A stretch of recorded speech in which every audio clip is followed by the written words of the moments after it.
Welcome to What's Your Skroove, where we tell stories, share experiences, and get inside the minds of artists, athletes, creators, and musicians. All right, everybody. Welcome to episode 12 of What's Your Skroove, live from Timothy's Fine Cigars in Bay City, one of my all-time favorite cigar shops. Welcome, Tim. Thank you so much. It's a pleasure to be here. Absolutely. Yes, Thank you for having us. We are recording in Tim's location. Tim's the owner, and enjoying a nice stick right now. Yes, what we are. What do you have, Tim? What did you hook us up with? Yeah, what are we smoking? You guys are smoking a cigar from a small company called La Flor Dominicana. Okay. This is Dominican. The filler is Dominican. It has a Connecticut shade-grown wrapper, which is a really cool wrapper. We'll talk more about that in a little bit. Sure. And then it has one leaf of Ligero in it. Ligero is the top leaf of the plant. It gives it spice. It gives a little bit of kick to it. Sure. So just a beautiful handmade cigar. It's a great smoke. Got a little bite, and I like it. Kind of perk you up. What's interesting about this cigar is it actually takes about 300 pairs of hands to make that cigar you're smoking right now. Really? Wow. Yeah, from the people that plant the seeds to do the fermenting to the rollers to the people that make the boxes. It's incredible how many people how many hands go into making that cigar. That is really interesting. Well, I'll enjoy it. Yeah. I'll enjoy it that smoke much it too more. quickly. Yeah. I think the way I found out about your shop too is I'd come here now and again in college, but somebody said, because they know I'm a big whenever I go somewhere, I like to try the house cigar because they're almost always fresh. They're good on price, and so cheaper, fresh cigar, you can't beat it. They said, dude, you got to go to Tim's. He's got the best house blend in Michigan. Yeah. And I have not been disappointed. It's the best cigar. I got one right here. Very nice cigar. We're really proud of it because, like you said, most house cigars are just a crappy little dried up cigar that the dealer got a good price on. Right. We're really proud of this cigar. We had it hand selected. We hand selected the cigar for our shop. It is a blend of Dominican and Nicaraguan tobaccos with a Connecticut shade-grown wrapper on it. So it doesn't have the fancy band, but it's incredible flavor and great value. I love it. So just to interject on that, I remember my first cigar I ever had. It was in Key West. Yep. I just turned 18, and it was a Rocky Patel, I believe it was a 1979 Connecticut. So what does the Connecticut mean? Like, that's always stuck with me. So what's the Connecticut? Right, that's a good question. Because you've brought it up a few times. Yep. Tobacco has a unique, the way you grow premium tobacco is very difficult. And the Connecticut Valley is an unusual region because you've got, what I'm told is the glaciers went through there and created the valley. And as a result, it dragged all of these wonderful minerals and deposits that are in the soil.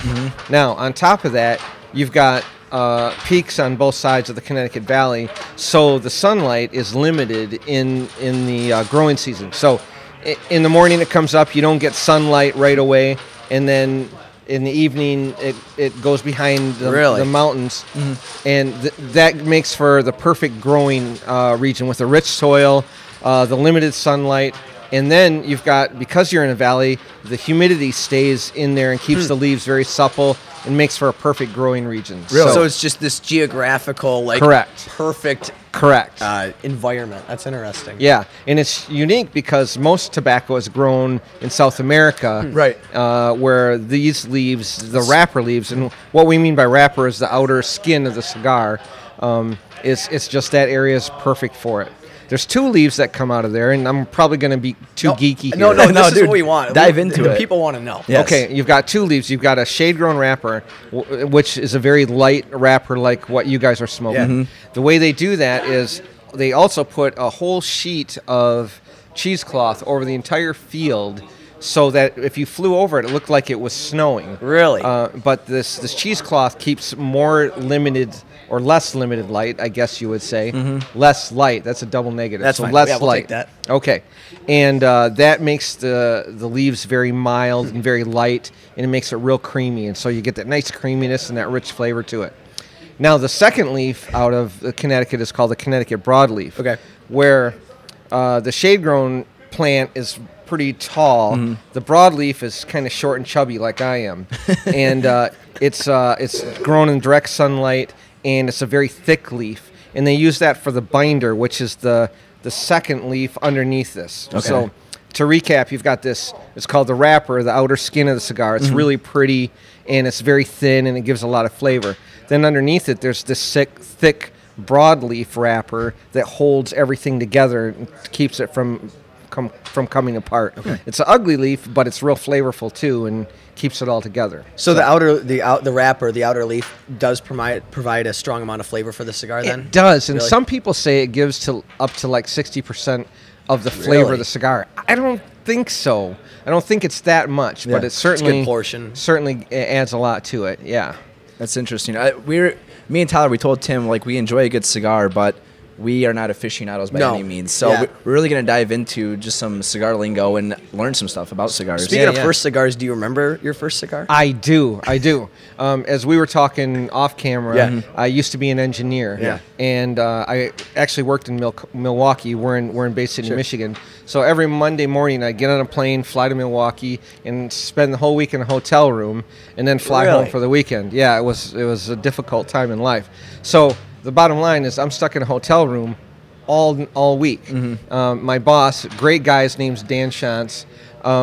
He was a bad influence on me. But he changed my life because he dragged me out of the hotel room one night. We went to downtown Milwaukee, listened to some great live jazz and blues. Oh, wow. And then we went to the Havana Lounge, which was a cigar bar. Okay. Mm-hmm. And, of course, me being an engineer, I'm all just wired and thinking about deadlines and all this. He stuck an Arturo Fuente in my hand and a glass of scotch, and I sat on this couch. And for the first time in my life, I was able to just kind of go, and it was a spiritual moment. I bet. It really was. I fell so in love with the art of cigars that I came home and I studied to get my tobacco license. Okay. And we actually moved the dining room table out of my house.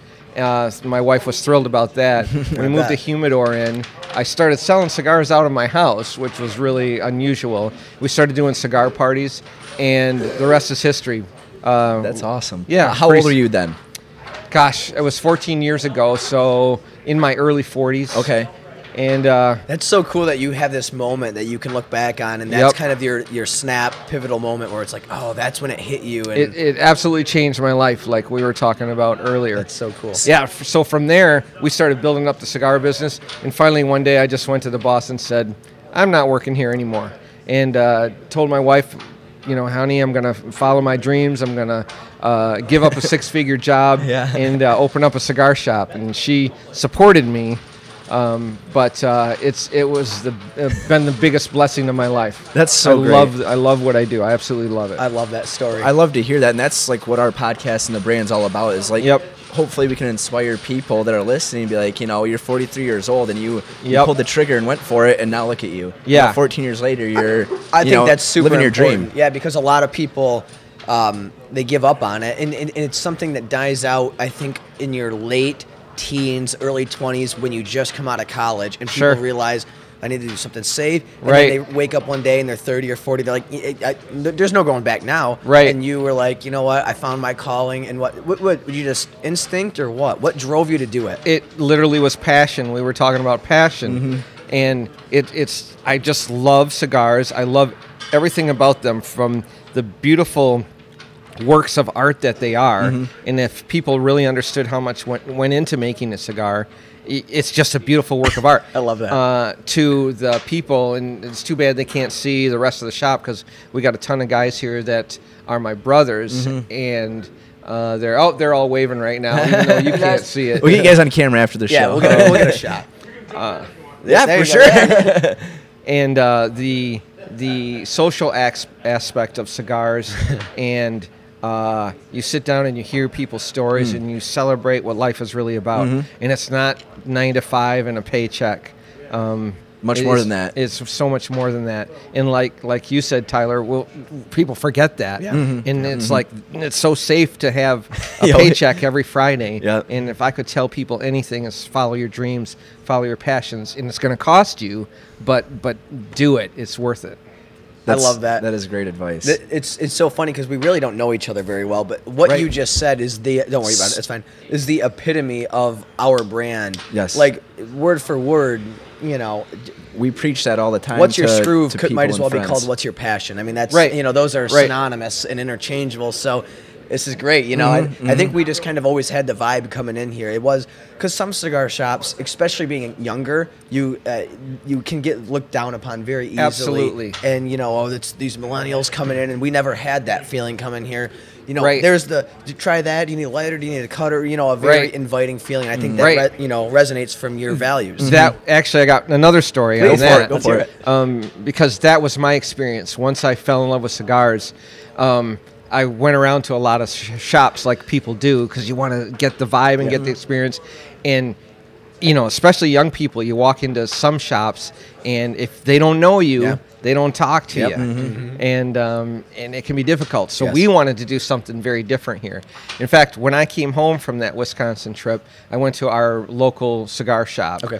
And there was a lady behind the counter who looked very angry. And she had a Benton Hedges 120 cigarette in her mouth. It was that long, and half of it was ash. Yeah. And it's sticking out of her. This could have been a movie, right? Yeah, right. It could have been. And on top of that, she's got this little dog that's yapping at my ankles, right? And I'm like, "Hi, I don't know much about cigars. Could you help me find one?" And she just kind of looked at me, rolled her eyes, and goes, "Jesus!" And she walks into the humidor. She grabs the first cigar that she could find, threw it at me. Oh my gosh! And I left that shop saying, "You know what? I can do better than this." I like that. And that's the other thing about being successful is you don't have to change the world. You just have to be, in order to be successful, I learned, you just got to be 10% better. Just do that little effort more, and you'll be successful. That's so true. It's like the guys that are successful aren't head and shoulders above the rest. They just do one or two little things better, that separates them. In fact, most of my friends and my wife will tell you I'm pretty dumb, but I'm not afraid to work a little bit. So work ethic's the variable. For sure. Yeah, the vibe here is very welcoming, and it can be super intimidating going into a different cigar bar. Yes, it can. It's like an intimidating environment. Absolutely. And it can be very overwhelming. There's walls and walls of cigars to choose from. And you don't have the first idea where to start, So, and in fact, that's the key to enjoying cigars is to find your tobacconist and make him your friend, him or her your friend. Yeah. As you know, my daughter Emily and I own this business together, and so that's another thing that's interesting. It's a whole other subject, is being a female in the male industry. But she knows more about cigars than I ever will, and if you can find a good tobacconist and make them your friend, that's a blessing. That's key. Yeah, that's key. What was the process like since you touched on it of getting you said you had to get your license or your what did you call that tobacco license? So what does that process look like? Oh, I don't want to bore people with that. Was it awful or was it not that bad? It's not that bad to get your initial tobacco license, but the extra is probably. It's doing all of we have to pay tobacco tax monthly, as well as sales tax, and then our smoking exemption, and it is just stacks and stacks of paperwork and applications that are continual. Is it really? Yes.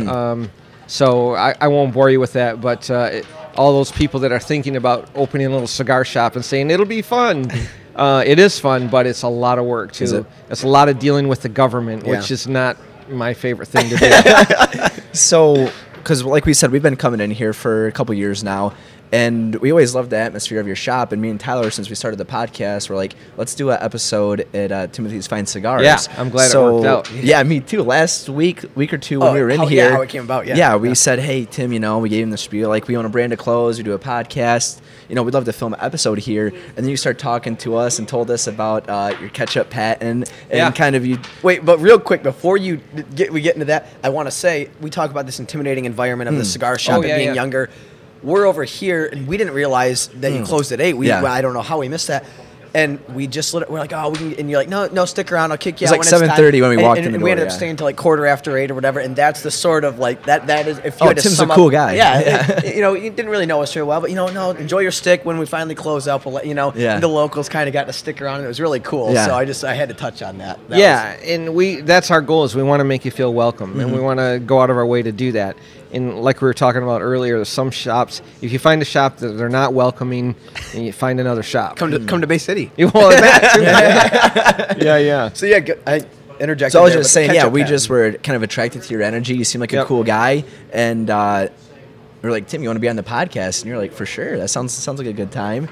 So here we are. But one thing you said that kind of made you sound really interesting was to tell us about your ketchup bottle patent. Yeah. Not as interesting as it sounds. In fact, my wife will tell you it's boring because she hears it a lot. Every time we go out to a restaurant, I call the waitress aside and say, "Hey, I invented this." I do. I would do the same thing. Yeah, I think our audience will love this. So dive into that. I used to be a mechanical engineer back in the day, and I actually worked for the world's largest closure company. What that means is every cap on every bottle, every cap on every shampoo bottle in your shower, any plastic cap that you see, we pretty much make, or we made when I was working there. And one of the things, one of my patents was that ketchup cap from the Heinz ketchup. Okay. There's a little silicone valve in the center, and that's what I'm most famously known for. That's so cool. Yeah, and what's unique, what I'm really proud of, is I have, I think, 37 patents, which is really unique. You think of the percentage of people who actually own a patent in the world, and that makes me pretty unique. Is there any other interesting ones? Other patents that you think would be cool to share? Another cool one is if you're familiar with the space shuttle, they have the spacesuits that they do their spacewalks in. And if you remember back in the 90s, they had to shut the program down. They actually did a TV show about this. It's really cool. Okay. But if you think about it, they've got the helmet over their heads when they're doing the spacewalk, and they have a pack in the chest of their spacesuit with a tube coming up where they get hydration from. Okay. Now, if you think about it, if that valve in that hydration pack would leak, the helmet would fill with water and they would drown. Not a good thing. Yeah. Drowning in space. Right. How'd you like that on your tombstone? Not even suffocating. You're drowned in space. Right.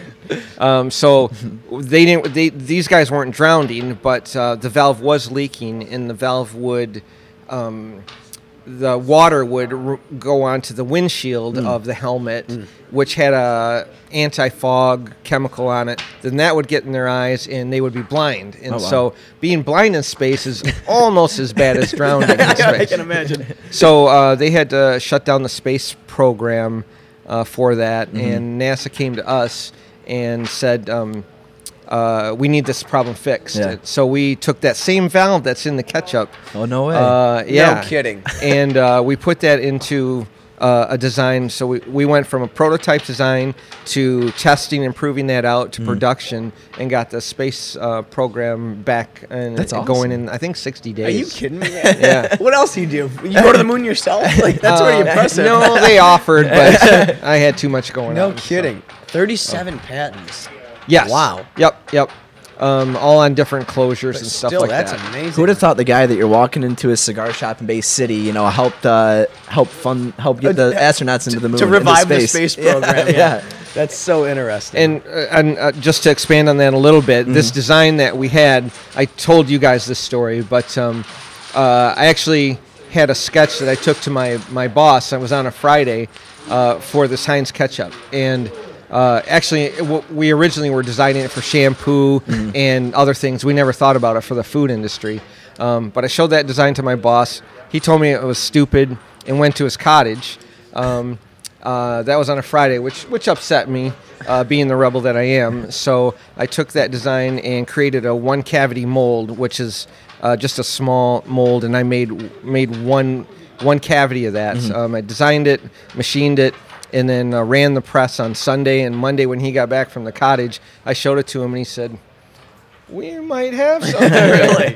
And so we did 160 some prototypes to perfect it, and I made him millions and millions and millions of dollars. And that's so stupid now, huh? Yeah, right. How do you feel now? Actually, pretty damn clever. Right. So is it? It allows a ketchup bottle to sit upside down and not leak? It does. The biggest problem with having a liquid upside down is you have to have a material that's going to stick together. Otherwise, it would leak out. Okay. Gravity's working against it, I guess. Right. Yeah. So we had to design a valve that would somehow hold that surface tension so that even under pressure it wouldn't leak. And we came up with a really unique design, and I won't bore your people with that, but it had an arch to it, kind of like a bridge, with some thin legs. And so when pressure was put on it, it actually pushed the slits in the valve, made it stronger together. Right. So at first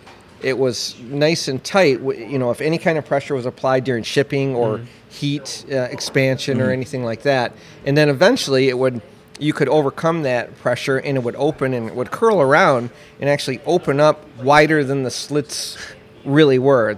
I won't bore you with it, but it was a really unique design that allowed it to seal tight and yet open real wide. That's interesting. Yeah. So forgive my lack of the ketchup bottle industry knowledge. That's okay.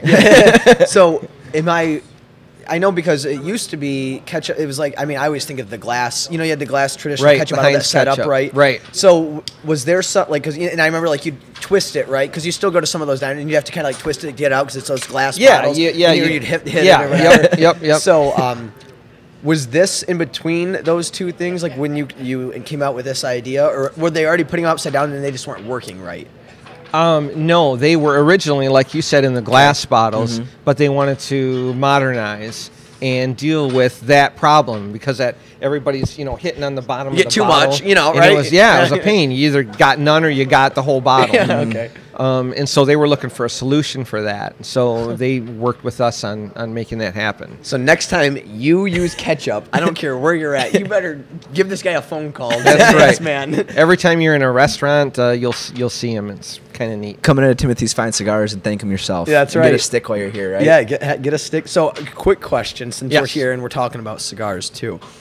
I've heard both ends of the spectrum, and I've always been told when you have a decent ash on your cigar to let it burn and not to ash it. Myth, truth, and what's the reasoning behind that? The reasoning behind that is your cigar right now has about 1.5 inch, 2 inch long ash. The theory is that ash is protecting the ambers that are underneath and keeping them so that it's not going to go out, but it keeps it cool, and it is a good theory. I want to go back to say whatever works for you for cigars is what works, because a lot of people have a lot of rules about cigars. You do this, you don't do that. I wholeheartedly disagree that you should do what works for you, and nobody should tell you how you should smoke a cigar. Free spirit, man. Right. I love it. So that is how the cigar snobs will do it, and in theory it's true. And then they drop it on themselves. In reality, they drop it on themselves on my carpet or on my chairs. And so I tend to keep mine fairly neat. I tend to roll mine. Oh, really? So it stays like that. I'm going to try that technique. You roll it on just a little angle. Just a little bit of the edge. You put it on a little angle and you roll it, and that keeps it nice and neat. Because I'm the one that has to clean this place. Right. I liked your sign in the bathroom, by the way. Yeah, I wish I could take credit for it. It's actually Michelle, who's our manager here. Well, Michelle made a killer sign. It was something along the lines of, no gum, all these things in the urinal, because the same hands that pick it out. Yeah. Right. I thought that was clever. I like that sign. I thought so too. She's got another one on the sink that says, if you don't wash your hands, no one will have sex with you. That's probably accurate. Yeah. By that logic. Yeah. So, here's a question. There's a cigar novice, beginner, just getting into cigars, and we have a cigar aficionado. What cigar do you give to each of them? The novice, I usually give them our house brand. Okay. Such a great smoke. One thing about people may or may not know about cigars is you've got, of course, very mild, creamy cigars, all the way to very full-bodied, very robust cigars. And, of course, if you're a new smoker, you don't want to start with a very full-bodied cigar. So we always go usually to our house brand or a Connecticut one that has a Connecticut shade-grown wrapper on it. That's going to be very mild. Okay. And another thing people may or may not know is you never inhale a cigar, at least from my point of view, because it's a very, very powerful smoke. It's all about getting that flavor in your mouth and enjoying that. So I would go with a very mild one. Almost the one you guys have is pretty mild. It's got a little bit of that Ligero in it. Yeah. But still, it's not bad for a beginner. Now, are a lot of the Connecticut's, is that more of a mild cigar? Usually. If you hear Connecticut, you know it's more mild? Yes. A Connecticut shade-grown, or a shade-grown, that's a milder cigar. Okay. Usually, you can, if you look at a cigar and it's mild, has a light skin on it, usually it tends to be a milder cigar. Kind of a safe reference for the most part. Right. And then for someone that has a little bit more experience, I'm smoking an Ashton VSG. Okay. VSG stands for Virgin Sun Grown, and it's actually a sun-grown wrapper on it. It's grown in direct sunlight. Okay. It's a little bit thicker wrapper to it, and it's got a little bit more strength to it. Gotcha. It's a very nice cigar. One of my favorites. All right, cool. Do you have a favorite brand in general? I know that's kind of a blanket statement thing to ask, but are you a Ashton guy through and through, or Rocky? It's My Father's. What's if you had to say, you know what, there's one I love to associate with, who would it be? Right. Gosh, people ask me this all the time. It's a loaded question. Or they say, what's your favorite cigar? And I can't answer that because cigar smoking is very much based on where you are, what your surroundings are. So I'm going to answer your question, but I'm going to take the long way to do it. That's fine. There's different experiences when you're smoking a cigar. There is the first cigar in the morning with a cup of coffee. I love that. Where you want just a nice milder cigar, like the one you're smoking, and you're by yourself. It's solitude, and it's just that beautiful quiet moment where you can think and solve all the world's problems. That's a different cigar than if I'm hanging out at the shop with 7 of my closest friends, and we're celebrating life and talking about girls and cars and all that kind of stuff. So it really depends on the mood you're at. Okay. One of my favorite times is in afternoon, and I love the solitude of cigars. The beauty of it is there's a solitude and there's a social. Solitude of sitting on the front porch, watching the sun go down. You've got a nice glass of 18-year-old Macallan. Oh my gosh! I love that. With one ice cube, a big one too, right? And you've got a VSG in the other hand, and you've got your faithful dog by your side, and an American flag above it. Amen. I love that. Oh my God! You just are able to sit and think and enjoy God's creation and everything in it. I love those kind of moments. I love that. You want to go restart the camera just real quick? That is such a great point. And it's funny you say Macallan 18. We just on a previous podcast during the Q&A, we got asked, what's your favorite whiskey, scotch, bourbon, etc. And Macallan is one of my all-time favorites. He got me Macallan 12 when I graduated college. That's my go-to. I mean, for the price, there's not a better None scotch. better. I mean, Belvini's great. There's something about Macallan. It has a little bit of a burn. I like to feel it a little bit going down, so I'm glad you're a Macallan, man. There's none better. That was going to be one of my questions. What would be a great cigar, whiskey, bourbon combo? Is that your go-to is Macallan? I love Macallan because it's not too peaty. Yeah. Okay. Some of the peatier scotches would pair well with a more full-bodied, robust cigar. Not my thing, right? But like you said, Macallan or Glenfiddich or something like that goes really nice with the cigar you're smoking because the cigar you got is mild and creamy. Okay. So you're gonna have an offset of the pairing. You don't exactly want the cigars to be exactly paired. Okay. But it's got that little bit of spice, so it just that would pair perfect with a Macallan. So we have this really great story, and we won't get into the full things. It would take too long to tell. But long story short, we were on spring break, my last college spring break. Last year. And we wanted to get away from kind of the hoopla, the beach, and all the wildness. And we goes, a great cigar, that would do it right now. Yes, sir. So we stumble into this beautiful cigar bar. One of Fort Lauderdale. Fort Lauderdale, and I can't think of the name of it, but just a great ambiance, very welcoming. They had a very nice bourbon bar there. So we go in there, and we end up getting a cigar, and we're smoking at the bar. Long story short, this guy we made friends with, Jack, ended up buying. We were talking scotches and what we have had, what we haven't had. He bought us a glass of Pappy Van Winkle 12-year. Can you believe that? That's $50 a glass. Oh, dude, yeah. And this guy we'd probably known him for an hour, but we just had such a great bond over a cigar. Yeah. Right. Yeah. And then he ended up giving us one of his all-time favorite cigars. It was a My Father's, and I don't remember which one it was, but it was about $30 a stick, because I watched him buy the box. He bought them out. He took whatever they had, but so he had a My Father's and a Pappy 12, man. There's nothing better. No, dude. See, and you remember that all this time later. I will never forget it. Absolutely. Yep, it's moments like that you keep in your head forever. And like the world was nowhere near me at that moment. I couldn't believe it. That's something I want to do for somebody someday. You know, like just push that forward. Yes, that's a great idea. Do that. No, I've never had a cigar with coffee, but it sounds great. That does. Oh yeah. What? Because we actually have our own brand of coffee too. We'll have to get you some. We'll have to hook you up with some coffee. Take care of you. Great. What's a good cigar to pair with coffee in the morning? You know, once again, it's what works for you. But I tend to do my first cigar in the mornings a little bit milder. Okay. So, believe it or not, I actually smoke our house brand. I love that. Yeah, that's a nice. It's got some Nicaraguan filler in it, which goes really good with coffee. And so, a little bit milder one, I think, works for me. Yeah. But once again, it's what works for you. That sounds like a great start to the day. Yeah. Just enjoying a cup of Joe and smoking on a stogie. Yep. Try it. That's the way to go. Life-changing. Yes. Yep. I tend to start with milder cigars in the morning, move to sun-growns or medium-bodied cigars in the afternoon, and then, of course, more full-bodied at night. The reason for that is your tongue, your taste buds get tired. Okay. And so in the morning, they're very, very fresh, and they're more sensitive. And so you can smoke a milder cigar and enjoy the flavor. You get towards evening, and your taste buds get tired.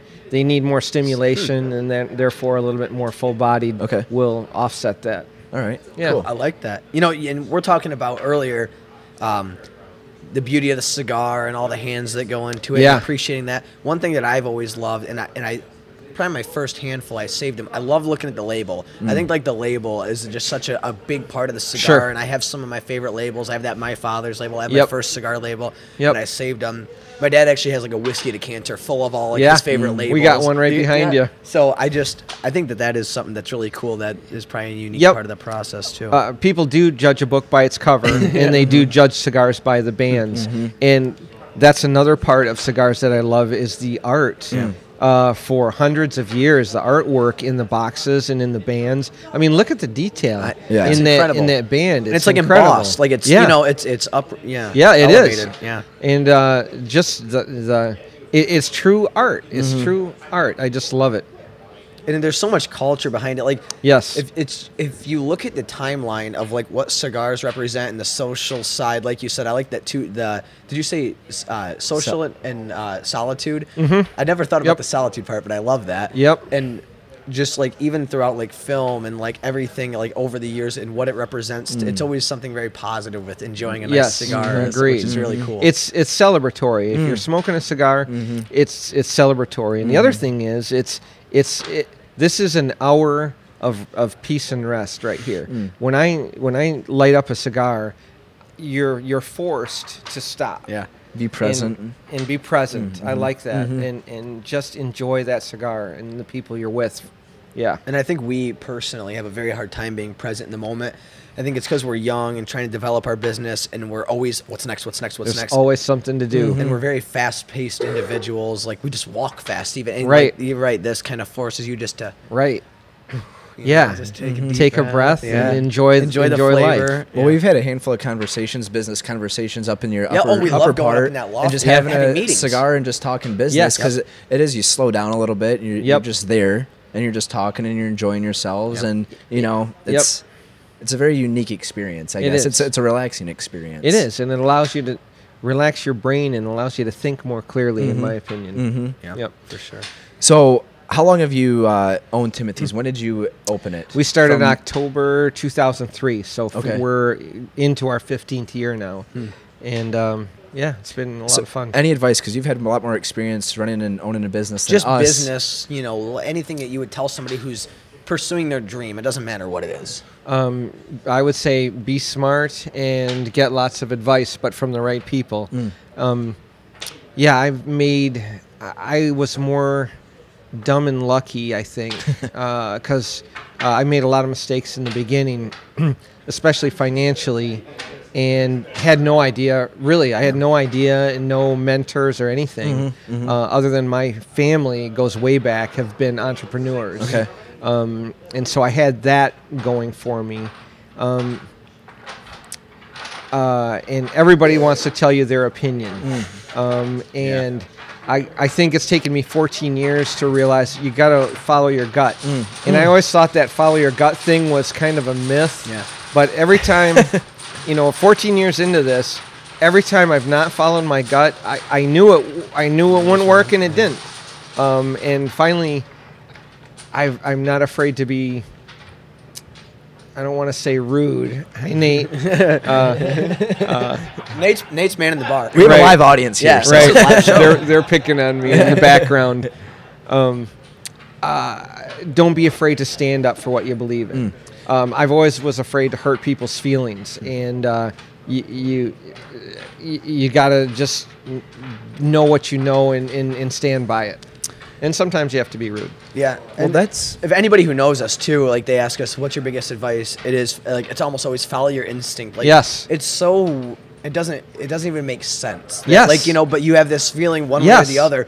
Bad situation, shouldn't be here, get out. Turns out it was right. Yes. Oh, maybe I should be doing this. And it doesn't even make any sense. Right. But there's this book that he'd recommended, The Alchemist, which is a really popular book. Okay. You know what I'm referring Yes. to? Yeah. Yep. And I just started reading it. It talks kind of a lot about that, just like, just follow what feels right. And it usually works out. And you may not know why, No. but it's important. It's important to listen to that voice inside. It is. It doesn't steer you wrong. No.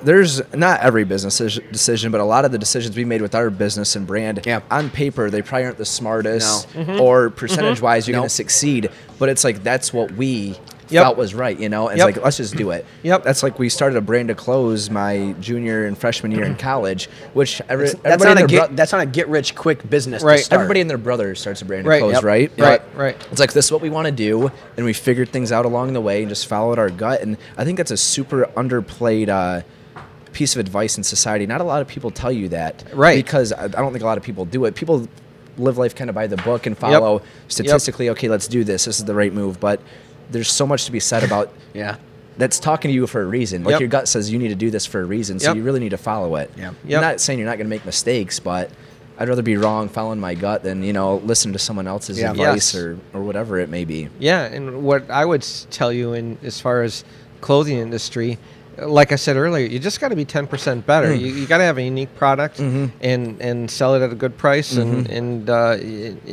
you'll do well. Right. Yeah. Well, and it's funny because you talk about, there's financial mistakes you make early on. And our 2 podcasts ago, we talked about our very first purchase order from a store. We didn't get paid. Like we got kind of shingled out of it. You know what I mean? Let's talk about contracts. And we learned right then and there. Right. I mean, that's something you learn the hard way. But but we never messed it. We've never not got paid since. You know what I mean? That's part of the process. Exactly. You get stuff in writing and you figure out all the terms. And and then the mentors for us were really key. Okay. Good. And what in line with what we're talking about here, it's always good to review too. It's always good to take time and review the year or whatever you've done and say, how did this go and how could I do it better next time? We're trying to really work on like journaling exercises ourselves and taking morning, like your thoughts and then maybe like a goal for the day and different things like that, because you can look back and you can be like, okay. I do that. I wish I had my phone here. We have those little leather-bound books that we... Really? Yeah. Oh, I have it right in my phone. Oh, really? They got a little memo thing. Perfect. I journal in that every day. Really? And I always look back 3 months. When I'm journaling for the day, I look back to 3 months earlier what I was doing on that day. Oh, do you really? Yeah. Oh, that's cool. Every day. That's a good idea. Because it helps you remember. Steal that. Yeah, I like that. Yep. So you just kind of pay. Oh, wow. It's always good. I go 3 months back, and it goes, oh, man, I remember doing that, and it's a good thing to do. What did you, what made you start doing that, journaling your stuff, your thoughts and everything? I don't know. Just felt right? I followed my gut. There you go. My gut told me to do it. Yeah, I just wanted to, life goes so fast, and wait till you're old like me, you'll be like, where did it all go? Yeah. And so by doing the journaling, it helps you remember a lot of stuff, because in the fast pace of the day, you forget so much. Yeah. So what is a typical journal? Are you just getting your thoughts in your phone on paper? Yeah, I just kind of make quick notes on what I've done, that's significant for that day. How things are with my family and my kids, anything that's unique in the business, just anything worth noting. Yeah, that's cool. It's good for mental health. I feel like too, getting and it forces you to get that routine going, which is kind of what we like a lot. Yep, that's something I need to work on, is because we do it every day, but I need to work on reviewing it more. Yeah. And looking back 3 months is a cool, that's just a cool perspective to have. Right. Right. Well, the cool part too is, so my first book I bought was a leather-bound one, and it was like this big. And I got that my freshman year of college, right when we started the business, and he had one too. And now we're on like our 12th, and we have every one of these. I have them like locked in a filing cabinet. And so we have our thoughts from like every day since we started our business. Like, how cool is that to look back on? It's cool. And have you not looked at them? No, I haven't. I'm wasting all this.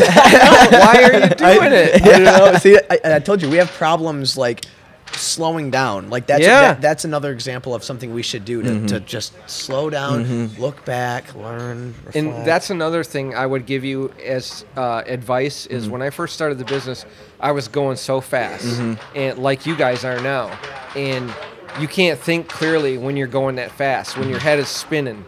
And so now that I'm older, I take a lot more time to reflect and think about the next step that I'm taking and calculating it more, and that is so much more valuable because you can spend 12 hours running around, or you can take 20 minutes or half an hour to really think about it and come to a good conclusion. So you got to take that time to smoke a cigar, drink a scotch, and reflect. I think that I really like that too. I think a big misconception, just for anybody listening, early on, we always, don't get me wrong, we appreciate the value of like putting the hours in, the work ethic, but we've learned that quality isn't quantity. Like, staying busy to say you work this many hours is not the same as saying, like, X amount of great hours of work will outseed, I worked 18 hours this day. Right. And you stretched everything out just to like tell yourself this fake story of, I worked really hard so I can do this now. Right. That's something that we learned, and we're like, you got to play hard, you got to work hard, you have to do things that you enjoy too. And so that's something I think is really interesting. Yep. Yeah, because you can spend 18 hours doing something, but if you think about it and work smarter, not harder, as they say. Exactly. It's true. It's true. We got this thing from Tim Ferriss, a guy that was really an inspiration for our podcast because he has a big podcast and we're big fans of, and we read a lot of his books.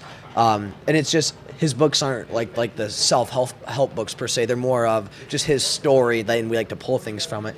And he said, like, ask yourself those questions, like, what 10% of my efforts yield 90% of my revenue? What 10% bring me 90% happiness? Right. Different questions like that, which we like. Right. Yep. Absolutely. Hey, Michelle, come over here. We need Michelle on camera. Oh, she won't. Manager Michelle. She makes all the magic happen. You're not Michelle. I'm Michelle. She can be Michelle today. I have a small cold today, and I look like Rudolph the Red-Nosed Reindeer. Okay. So I'm going to decline this time. Okay. You guys are going to come back. Well, how about you got to come in and see her in person and buy a cigar? How about that? Or that. What I can say about Michelle is, I'm looking her in the face, and I'm going to cry now, is you have to, I am so blessed to have her. I work with Michelle, who's our manager, and Emily, my daughter, is my partner. And to surround yourself with amazing people is really key, and Michelle's amazing. Is he crying? I'm not looking. No, I'm holding it together because I'm not looking at you now. But having the right people in your life is cool, and she's smarter. I'm prettier than she is, but she's smarter. So well, that's right. Oh, thank you, Nate. Oh, we got the tissue man. There we go. We got the hair and makeup team coming in. There they are. What were you guys earlier? Come on. No, I think that's really important, and to let people like that know, because it truly is hard to find we've worked with so many people over the years. We just contract everything out. You know, we've worked with a lot of photographers, videographers, models, and finding people who are really excited to be a part of your passion is so hard. And you just have to treat those people so well and reward them. Absolutely. Absolutely. And it's cool to share that journey with them too. Yeah, you know, it is. To have our friends support us and buy our clothes and listen to our show is awesome to hear their genuine feedback and interest in what we're doing. Yeah, they get to have a boss that doesn't say, "Oh, that's a terrible patent idea." You know, you've been there, so you know they get the luxury of having a great boss / colleague and all that. So yeah. Another interesting thing is at that same company, I had the human resource person ask me one time how much I made, and I told her I don't know, and she was perplexed. She's like, "You don't know how much you make?" And I'm like, "No." And then the light bulb went off, and she said, "Oh, money's not important to you, is it?" And I said, "No, it's not. I'd rather have a thank you than a raise." You know, so it's so important to encourage the people that you work with. Absolutely. Yeah. So what I have to ask, because thinking about this, owning a cigar shop and going in as like an engineer into the tool and die side of things. Right. What talk about maybe your early influences of why you became an engineer to start with, because it probably worked out for the better, and it's everything sets you on the right path. So what put you there? Really, God's grace and mercy. As I told you earlier, I come from a family of entrepreneurs that run their own businesses. So I grew up in businesses, and that was more of an influence for where I am today. But I actually, when I first got married, or even before I got married, I worked at my uncle's machine shop. Okay. And so it was a family thing. And I started shoveling chips. The machines would create metal chips, and I'd have to shovel them into a big dump truck, and I hated it. It was miserable work. But I was grateful that I had it. Yeah. And so from there, I continued to grow my education and went into the machinist trades, which is a 4-year program of school at night and working in a machine shop during the day. So I did that a lot of hours because it's just work or school. From there, I changed companies, left the family business because working for family is not fun. Right. And then I got into the tool and die trades, which is the next step up. Another 4 years of school, another 4 years of on-the-job training to get your tool and die card. Now, I did all this because my uncle and my dad were tool and die makers, and so it was the business you went into. Yeah. Okay. From there, I went to this other company where we made the valve, and I continued to educate. And that's one of the things I did. I was always looking for how I could do my job better. And so I continued to grow into that and got into the engineering part, because at night I would stay and work on the computer-aided design programs and stuff on my own time. And finally worked up to senior product development engineer. Now, I did all of that without a college education. Which is really impressive. Yes. My dad was proud of me, and my uncle was proud of me. And so that's how I kind of went down that field. And like we were talking about earlier, it was a steady paycheck, and it was comfortable. And I did enjoy the work because it was also kind of artistry. You're sketching and you're designing, and my mom's like that. And so I did enjoy the work as long as management would leave me alone. Yeah. Right. But like I said, once I found cigars, I just knew that that's what I was called to do. That's so interesting. And yeah. So how long did you have the shop in your house before you were like, all right, I'm quitting? Time for a storefront. Yeah. Is this your first store, by the way? Is this No. the same building or no? Okay. No. Let's hear This it. is Let's the hear it. fourth. Oh, okay. wow. Because we started in the house, and it was a very slow start. So our curve kind of went like that, and then it just kind of took off. As we were in the house for about a year, and we were just trying to get our name out there. And once again, I didn't know what I was doing. Right. So we were there for about a year, and we kept inviting people to we do cigar parties where we'd invite everybody over. I didn't have very many cigars back then, so we'd feature one cigar. People would hang out in the backyard, smoke cigars and drink scotch, and it was just fun. It was really a lot of fun, but I was still working full time. Then we got big enough after about a year that down the street we rented a little shop. Okay. And it was on a one-way street, so it was real hard for people to get into it. But we were there for about a year, and when that happened, my wife and my daughter Emily would run the store while I was at work all day. Oh. Then I would come home, and I would run the shop from 5 till 10 o'clock at night, 11 o'clock at night. Well, that was a lot.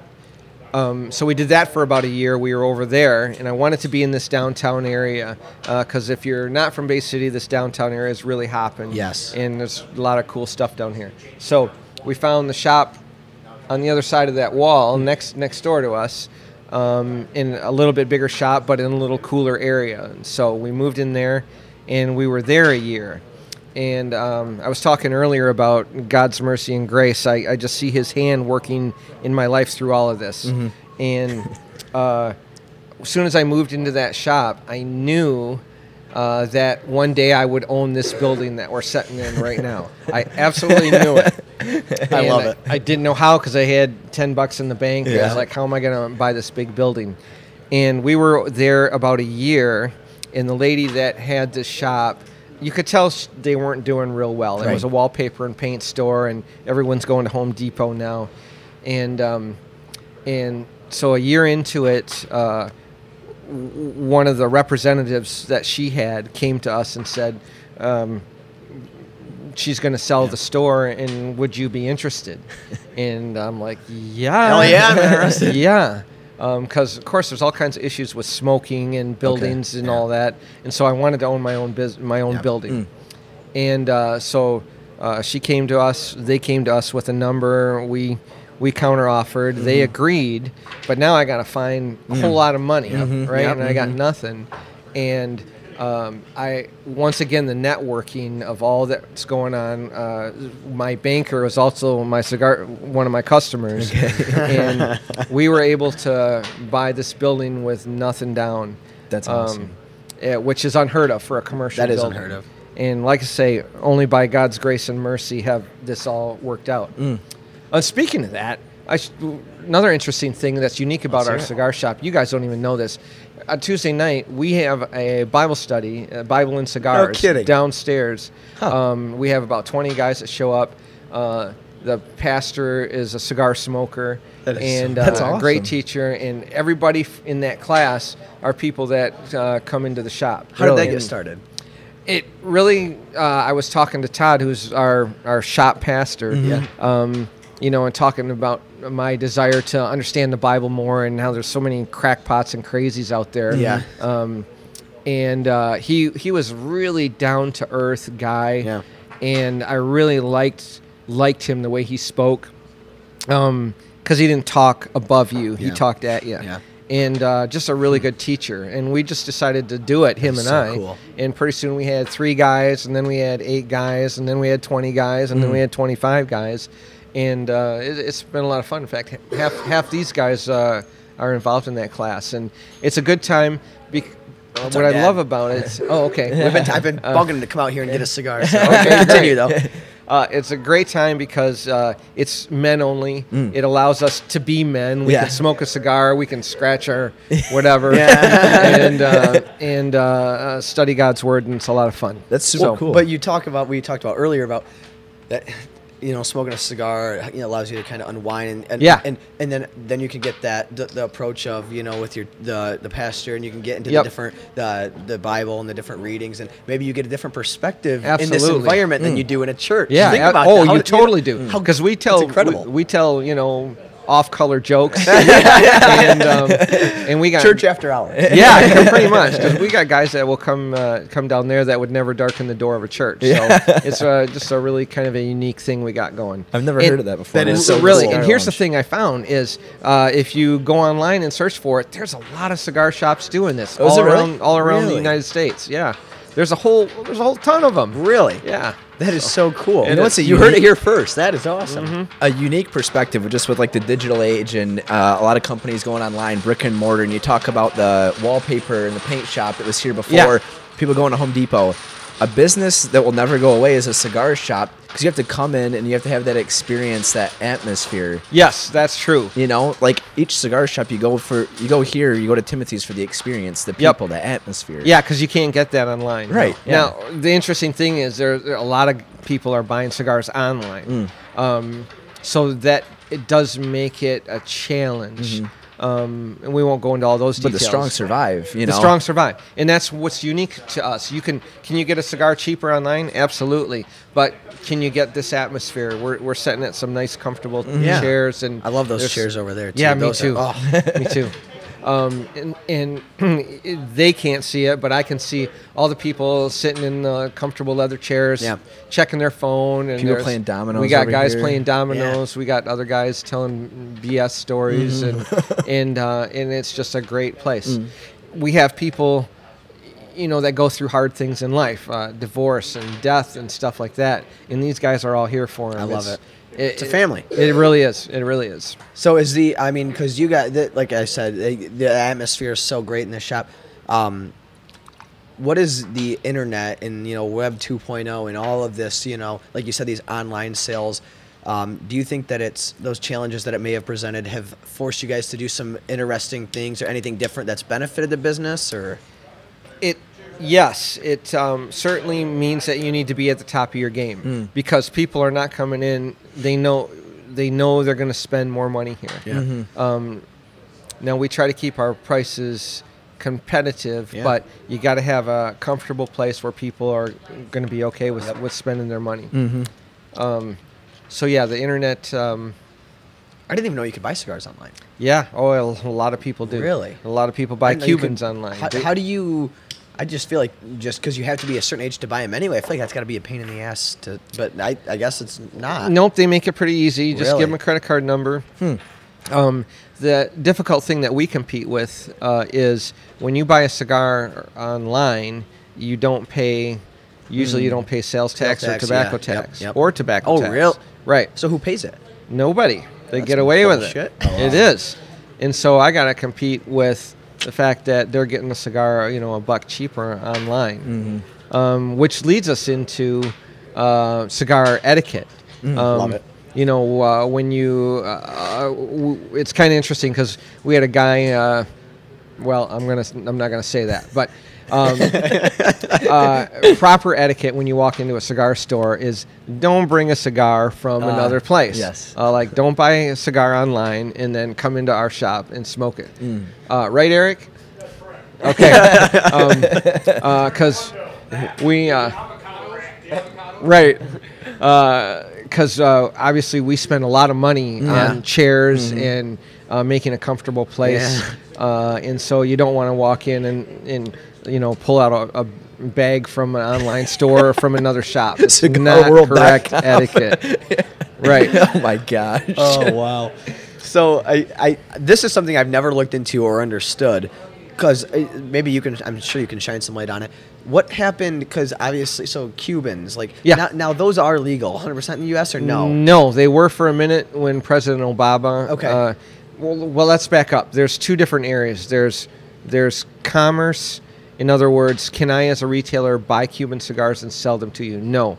There's an act of Congress because of the Cuban Missile Crisis that we cannot trade with Cuba at all.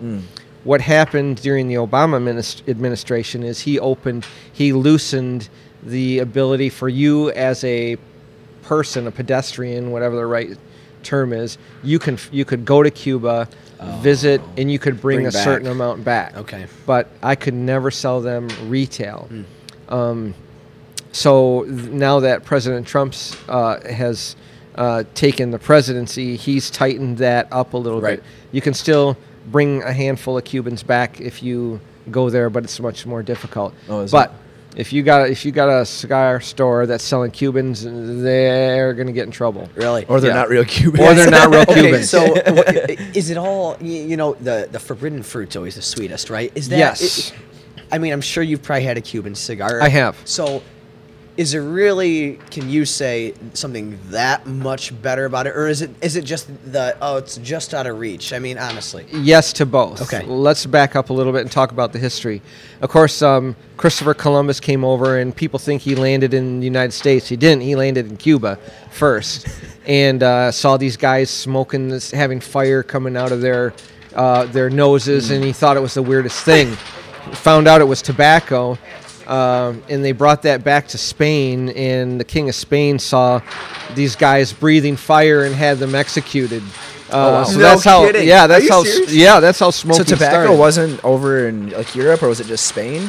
No, it came from Cuba. Oh, It was in Europe. Okay. But it came from Cuba. Huh. I did not History know that. lesson, boys and girls. Yes. And so Cuba was really the first place where they started rolling up tobacco and smoking it, a much cruder version than what we have now. Oh, really? But Cuba was the ideal territory. We were talking about Connecticut. Climates and things like the that. ideal climate, because it had this very rich volcanic soil. And once again, you had these valleys and stuff, and the soil was perfect for growing tobacco. That's where it started, and so the original or the earlier Cubans, I think, were fantastic, and they still make some fantastic cigars. But are they better than Nicaraguan? No.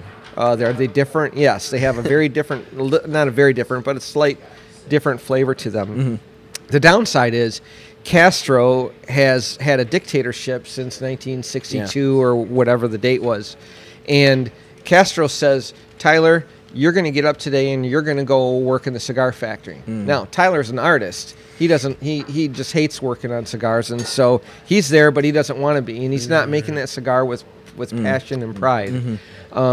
And because of the demand for it, because everybody wants to smoke a Cuban, quality they're went pushing down. them out Yeah. as quick as they can, and so I'm very underwhelmed with Cuban cigars right now, compared to the main growing regions for tobacco nowadays is the Dominican Republic and Nicaragua. Okay. And like our friends at Perdomo Cigars, they're from Cuban descent. The same with Padron.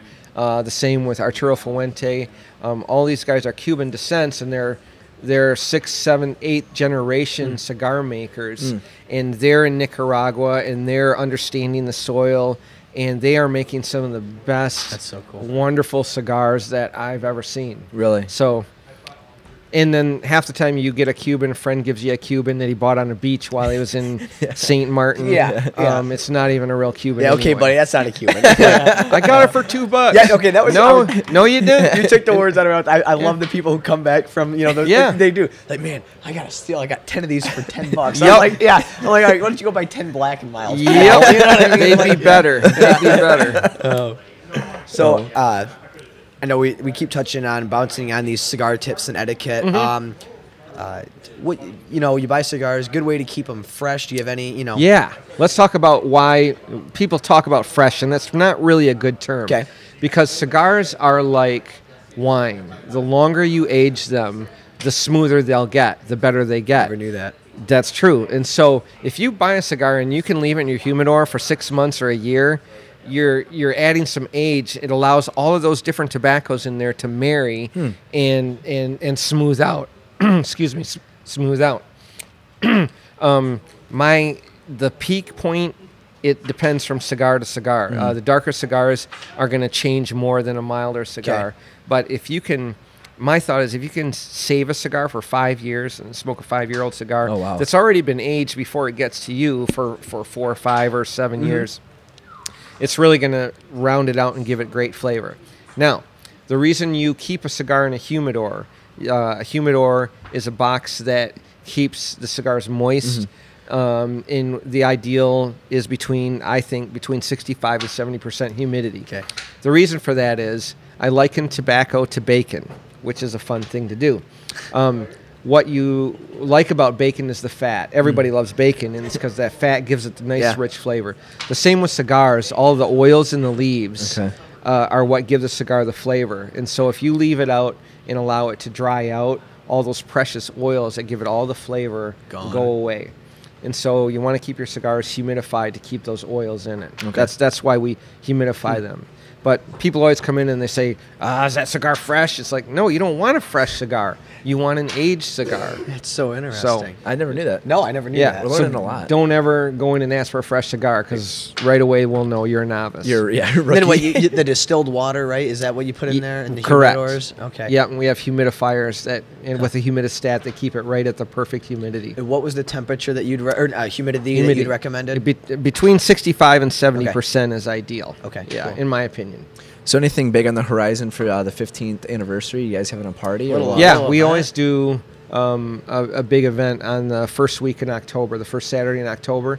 We do, this year it'll be 15% off all the cigars in the shop. So 15 years, 15% off? Wait till we get to 25 I was just going to say, I'm going to be here on the 50 or 100 years. I'll be here for that one. Yeah. And that leads into another thing is we have a lot of events here. We have a lot of our retailers, our reps from different companies will come in, and we do cigar events once a month where we feature different brands of cigars and talk about a good time. That's just a lot of fun to.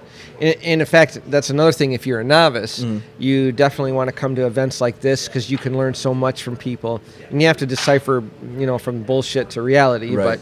But I've learned so much just by talking with different people, and these events are a lot of fun. How do people find out about that? You can go to our website, which is timothysfinecigars.com. Okay, cool. We also are on Facebook at Timothy's Fine Cigars, and we post all that. We also have everything posted here. Okay. So, yeah. Cool. I'm sure we have a pretty big audience around like the Saginaw Bay City area, so hopefully that'll attract some customers. And we'll try to get some newbies in here for you to introduce to the wonderful world of cigars. Absolutely. Get them the house brand. Yeah. So is there any cigar big things that you see people do when they're just starting out that's like way wrong and you feel like you need to correct them? Absolutely. Let's help people not embarrass themselves. Okay. Come on. The first thing, that's good because you want to be cool when you're in the shop. That's right. The first thing they'll do is, of course, the cigar. There's three parts of a cigar, and I'm going to get to your answer. Okay. Three parts of the cigar: the filler, the wrapper, and the binder. So the inner part of the cigar, where all the tobacco is, that's called the filler. Okay. And then the filler has the binder that holds it all together. You can't see the binder. It's underneath the wrapper, which is the outer skin. So those are the three parts of the cigar. Then, so as they roll the cigar, they roll the wrapper around and they put a cap on the end, as you all have seen. Yeah. And everyone knows you have to cut that cap. Yeah. So the biggest mistake is people will take the cutter and put it way too far down and cut the entire cap off. And then the whole outer wrapper of the cigar comes apart. And so you just want to shave just a sliver of the end of that cigar off to make sure to get the flow, but not ruin the cigar. So that's the number one problem. Another thing that's worth interest. Yeah. Why is there a cap on there? So you know which end to smoke? Or what? No. It has nothing to do with freshness, like cutting the cap. You do that just before you smoke. As I was saying, when they wrap the wrapper, the outer skin on the cigar, if they just left it like that, it would unravel, right? Gotcha. And so once they get to the end, they put that cap on, and it holds the wrapper from unwrapping. Okay. So it has nothing to do with freshness or anything. It just holds the cigar together, and there's something really cool about clipping a cigar. I don't know what it is. Yeah. It just makes you feel manly. Yes, it does. And so you just want to cut off just a little bit of that cap, not the whole cap. Okay. So, yeah. Another thing worth knowing about a cigar, we talked about three parts of the cigar, the wrapper, the binder, the filler. There's also three sections of the cigar that the Cubans call it. And the first section is called the hay, and I'll explain why in a minute. The middle part of the cigar is called the divine, and the last part is called the manure. So I'm getting close to the manure. Right. And why do you think they call it the manure? Because it starts to taste like shit. That's correct. So the first part, you got the hay, which is when the cigar is lit, but you're not really getting any of the tars or anything, and so it tends to smoke a little light, a little grassy maybe. Once you get into the middle third of the cigar, that's called the divine because that's where it's burning perfectly, and you get that nice rich flavor and just the great part of the smoke. And then the last third, a lot of people, of course, call the manure because all the tars will now start to build up in there, and you'll start to get a little bit of a flavor to it. Yeah. So ideally, if you had all the money in the world, the true connoisseur would stop after the first 2/3. Right about here? Right about there. Right about where you're at. However, a lot of people smoke them right down. It's hard to put it down. It is. It is. is. Especially a great smoke. But here's a wise guy told me something once. He said, you don't want your last experience to be bitterness. You know, you want the last experience to be, wow, that was a great cigar, instead of, you know, right, right. So I try to do that more, but when it's a $15 cigar, it's hard to do. Yes. So any other of these novice things that you might see when a new person walks in the door that they might want to avoid? I know a lot of people hold cigars differently. Like they do. I always hold mine like this because, especially at social events, so that way you don't hit anybody with your ash. I always hold it in. Good. Like that's a little. See, I learned something. My dad taught me that one. He goes that way when you're. Because I talk with my hands a lot too. So me too. So you know what I mean? That's a great idea. No way. I don't know where he heard that. We can ask him. But yeah, like I always hold him this, and I like it. I'm going to use that. Like, we taught Tim something. You can teach an old dog. That's right. So any other big no-nos that you see? Like we have cabinets. A lot of places have walk-in humidors. We have cabinets. Make sure to be polite. Close the doors. Nobody closes my doors. You know, really, it's about just being friendly and respectful, and don't be afraid to say I don't know anything. We got a lot of macho guys that come in and are like, "Yeah, you got any blah blah blah blah blah," and I'm like, "Yeah, I know. Just from what you said, you don't know what you're talking about." Seat, pal. You heard that from someone. Yeah, right. A movie. It was a movie. Right. He saw that clip of Arnold Schwarzenegger on the internet. Right. You know what I mean? Yeah. What's great is come in and say, "Hey, I don't know anything about cigars. Can you help me find a great cigar?" And our staff is more than willing to help and make your experience comfortable and good. That's great. So, I love that. Yeah. Well, I don't know if there's Do you have anything else you'd like to touch on? This is a platform for you to the world. Anything else? No, we didn't talk a lot about the specific cigars and stuff. Maybe we'll do that another time. Okay, yeah, we can do that. It's up to you, man. But gosh, I can't think of anything other than I appreciate you guys coming to the shop and giving us a chance to expose ourselves. That didn't come out. Don't check the deleted scenes. Yeah, the redacted version. Yeah, exactly. To let people see what we're doing here, and so I wish you guys the absolute best in what you do. Well, thank you, Tim. We appreciate that, and let's do this again. This was a great time. We'll do this again. We might have really some scotch next time. For sure. All right, we'll bring you some Macallan or something. I can make that happen. Okay, all right. Sounds good. So, Timothy, what's the website? I want to make sure we get that again. Website is www. That's I don't know if you know this. That stands for World Wide Web. There you go. Master knowledge over here. Right. Timothy'sFineCigars.com. And then Facebook. Find them on Facebook. We do a lot of stuff on Facebook. So if you find us on Facebook, you'll see when our events are. Okay. You'll see different pictures. Okay. We're always showing different things that we're doing here. Yeah, give them a like, give them a follow, check out their website. But all that's fun, but you really just have to get in here, absolutely, and meet the crew and have a smoke. I promise it's a great welcoming environment. And I would recommend the House Blend. Oh my God, you can't go Good wrong. Places are, I'm going to leave with a few here today. $5. Yeah, I know. I'm probably going to take 10 of them on my way out. It's a great price, and it's phenomenal, like, especially for people that are starting out. Because I have a feeling a lot of our listeners might not be the biggest cigar guys in the world, so for sure. Yep. All right, guys. Well, thanks a lot for tuning in. Awesome. And we'll see you next time. Yes, thank you. Thank you, Tim. Thank you guys so much for tuning in. All episodes of What's Your Skroove are available on iTunes.